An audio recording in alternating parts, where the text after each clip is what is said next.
نحمده ونصلي ونسلم علی رسوله الکریم اما بعد۔ حضرت مولانا شیخ الہند رحمۃ اللہ علیہ جو تھے نا، حضرت مولانا شیخ الہند محمود الحسن رحمۃ اللہ علیہ کے متعلق حضرت مولانا اشرف علی تھانوی رحمۃ اللہ علیہ ارشاد فرماتے ہیں کہ میں نے ان کے اندر بہت سے کمالات کو دیکھا، اور جب میں ان کے کمالات کو دیکھتا تو مجھے اللہ یاد آتا، اور ایک ایسے کمالات کو میں نے دیکھا کیونکہ میرا اکثر بڑے لوگوں سے واسطہ پڑتا اور ان لوگوں کو میں علماء اور بزرگوں کی محفل میں لاتا۔ ایک مرتبہ ایسا ہوا، میں نے نواب یوسف رحمۃ اللہ علیہ کو لے کر آیا۔ اس نواب صاحب کو جب میں نے حضرت کی خدمت میں حاضر ہوا، اور جس وقت وہ خدمت میں آیا کرتا تھا، اس وقت جب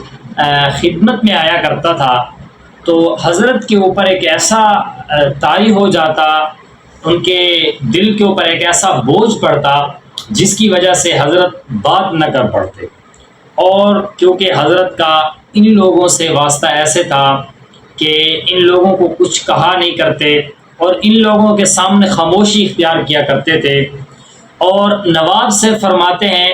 کہ جب میں کسی دوسرے بزرگوں کے پاس جاتا ہوں تو وہ میرے لیے خوش ہوتے ہیں، میرے لیے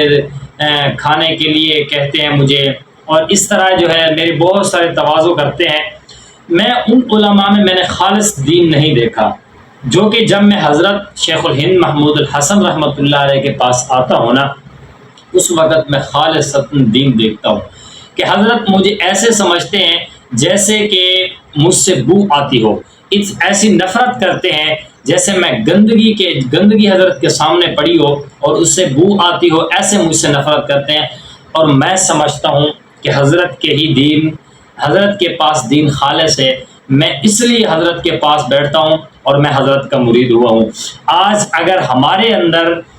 بہت زیادہ نہیں لیکن تھوڑی ضرور ہونی چاہیے ایسی بات، علماء کے اندر ایسی چیز ضرور ہونی چاہیے، ان علماء کی ایسی سنت کو ضرور زندہ کیا جائے۔ آج ہم لوگ کسی بڑے آدمی کو دیکھتے ہیں اس کے پیچھے پڑ جاتے ہیں، ایسی بات نہیں ہونی چاہیے، بلکہ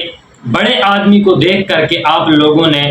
ان سے سبق حاصل کرنا ہے، اور اللہ سے بالکل نفرت نہ کریں، لیکن ان کو دین کی طرف مائل کرنے کے لیے کچھ نہ کچھ اپنے انداز کو، اپنے رویے کو تبدیل کریں، تاکہ وہ آپ کو دیکھ کر کے دین کی طرف آئیں۔ جب وہ آپ کو دیکھ کر کے دین کی طرف آئیں گے تو انشاءاللہ اس کی جو کامیابی ہوگی وہ آپ کی کامیابی ہوگی۔ جو وہ دین کے کام میں مبتلا ہوگا تو انشاءاللہ تعالی جو آپ وہ کام کرے گا وہ سارا ثواب آپ کو پہنچے گا۔